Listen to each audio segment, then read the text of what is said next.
In a society that always asks us for more, always demands more out of you, and promotes the hell out of over productivity, we gotta learn to embrace stillness. We gotta learn to embrace silence.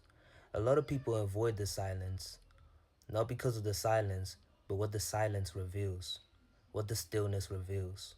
A lot of people have a lot of buried, repressed thoughts, emotions, and fears, anxieties, and thoughts that haunt them, things that they refuse to deal with, which only grow stronger in the shadows, which is why Carl Jung talks about make the unconscious conscious. But how can you make the unconscious conscious when you refuse to acknowledge it? The only way to get there is to remain still, remain silent, embrace the silence, embrace the stillness, and see what comes to the surface.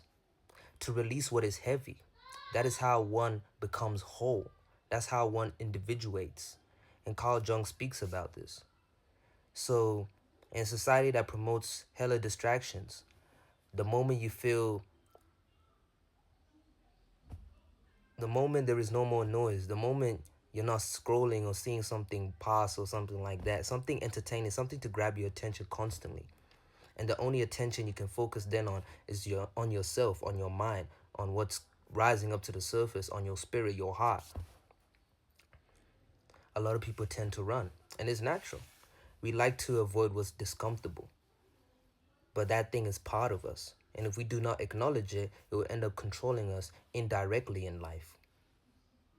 You don't know why you want to get that muffin, because why you want to get a dopamine rush so that you can avoid the feeling of maybe feeling whatever the feeling is, whatever the thought is. Or maybe the moment you sit still, when it's dark, in the night, you have unwanted thoughts that come and rise to the surface, so automatically you grab your phone and you scroll. You gotta start learning. We gotta start learning to embrace the silence and the stillness. For what we refuse to acknowledge will only further control us. And the only way is to face it head on. And this is why a lot of people are able to be brought out by distraction. You're quick to go here. You want to hang out with someone. You're quick to call someone because you're so scared to be alone, because you're scared of what rises out of being alone. This is why we got to learn to meditate, to understand the thoughts, to understand we are not our thoughts. We are the observer of our thoughts. We are the awareness itself.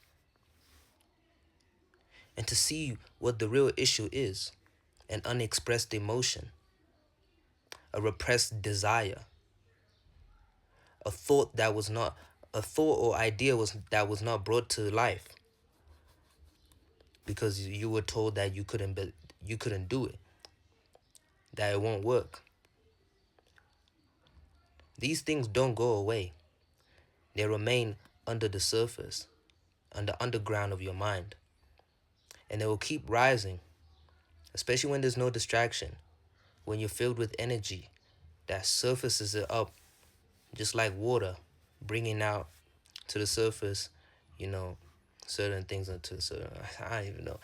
The point is that if we refuse to deal with the things that are going on within our inner world, we lose control and we give power to the shadow. The shadow has to be acknowledged. It has to be understood. And knowing that it is a part of you, and you need to integrate it into your life. Otherwise, it will control you from the shadows. You'll run on autopilot. You'll do certain things. Certain situations and circumstances will trigger an autopilot response,